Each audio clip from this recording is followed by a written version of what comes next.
Oui, et puis je crois que ce qui est important, c'est pas forcément de rendre accessible, de pouvoir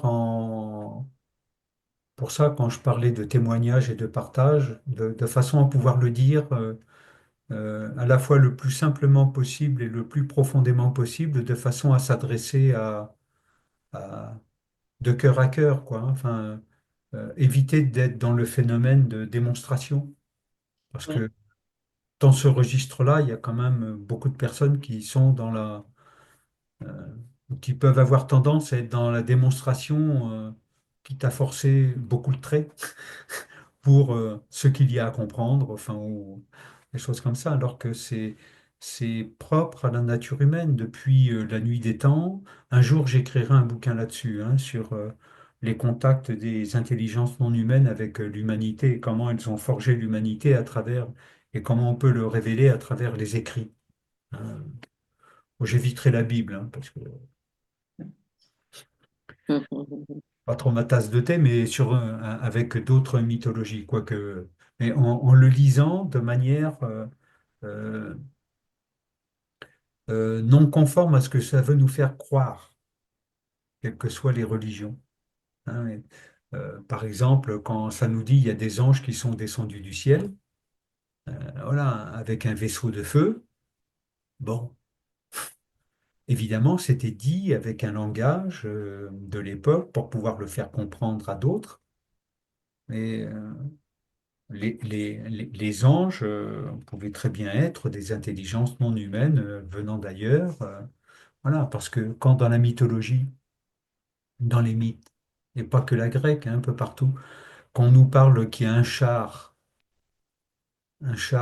volant, même tiré par des chevaux, enfin, Mhm. qui volait dans le ciel et puis qui est atterri, eh bien, quand c'était retranscrit comme ça, c'était une manière de décrire la réalité avec les moyens de transcription et de compréhension de l'époque, tout simplement, Mhm. hein. Voilà. Et donc à partir de ce moment-là, il y a pléthore d'événements où il y a eu des contacts. Donc il peut y avoir eu des contacts comme ça qui ont été tellement référencés que ça en a fait des textes de base, des textes religieux.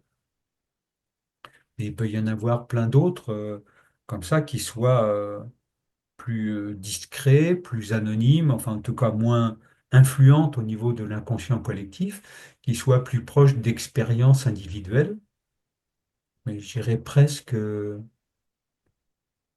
je dirais ni normales ni banales, mais fondamentalement humaines, hein. Est-ce que quand on lit autrement ce que nous racontent les mythes, eh bien, nous, les êtres humains de maintenant, nous sommes des créatures qui ont été en partie, je dirais pas manufacturées, mais enfin qui ont été en partie établies génétiquement par des intelligences non humaines et que l'évolution humaine est arrivée.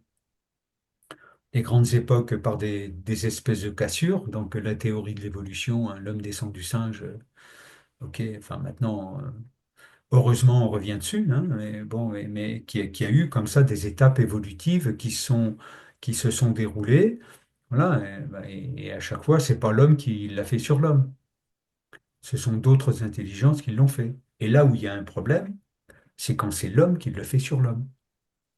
C'est ce qu'on est en train de voir avec le transhumanisme, avec les intelligences artificielles qui sont utilisées et tout ça, où l'homme se veut apprenti des dieux, et entre guillemets, veut faire comme les dieux. Alors, c'est là où il y a les conneries. Eh oui. C'est là où, de toute façon, comme dirait Rita Mitsuko, l'histoire se finit toujours mal. Mm. Hein, mais autrement, ça fait partie du processus d'évolution. Parce que l'homme, quand il veut faire quelque chose, ben, il le fait avec la nature humaine qui aussi, elle n'est pas qu'amour, hein. Elle est aussi le double opposé en termes d'archétype, hein, et il est aussi le guerrier et qui peut être pris par les notions de pouvoir et donc d'utiliser tous les moyens possibles par l'action pour changer les choses à l'extérieur, donc changer les autres. Enfin, ça fait partie aussi de la nature humaine. Et souvent, cet aspect-là, il est il est le plus facile à utiliser parce qu'il correspond à, je dirais, à notre nature basse de l'humanité. Hein. On pourrait presque dire de prédateur. Hein. Pour toucher la dimension d'amour, ça demande une démarche, quoi, hein. Il a fallu que les peurs, qu'il y ait eu, qu'il y ait eu du travail sur les peurs, si on peut dire ça comme ça, enfin de l'exorcisme sur les peurs. Euh, Donc, ce qui fait que, pour ça, je disais en préambule, hein, il y a beaucoup de personnes qui potentiellement sont décontactées.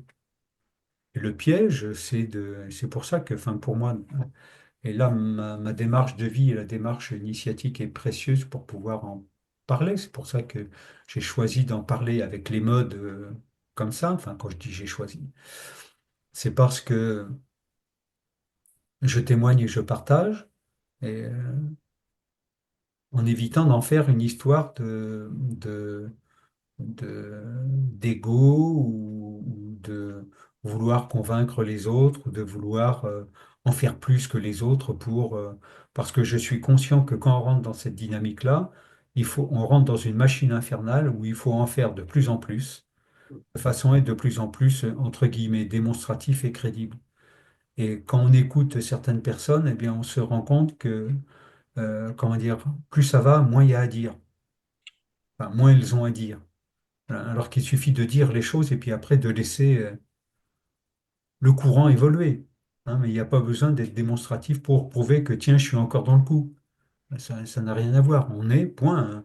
On est, puis si on est contacté, ben, conscient, eh ben, on fait la démarche et, voilà. Et moi j'ai pris conscience quand même assez tôt, même si des fois c'est pas toujours facile, parce qu'il y a toujours les pièges de l'ego, des choses comme ça, mais je suis conscient aussi, et pour me protéger, que je peux le témoigner, je peux le partager, mais dans certaines conditions. C'est pour ça ce que je disais tout à l'heure, là, ok, c'est une démarche. C'est sûr que si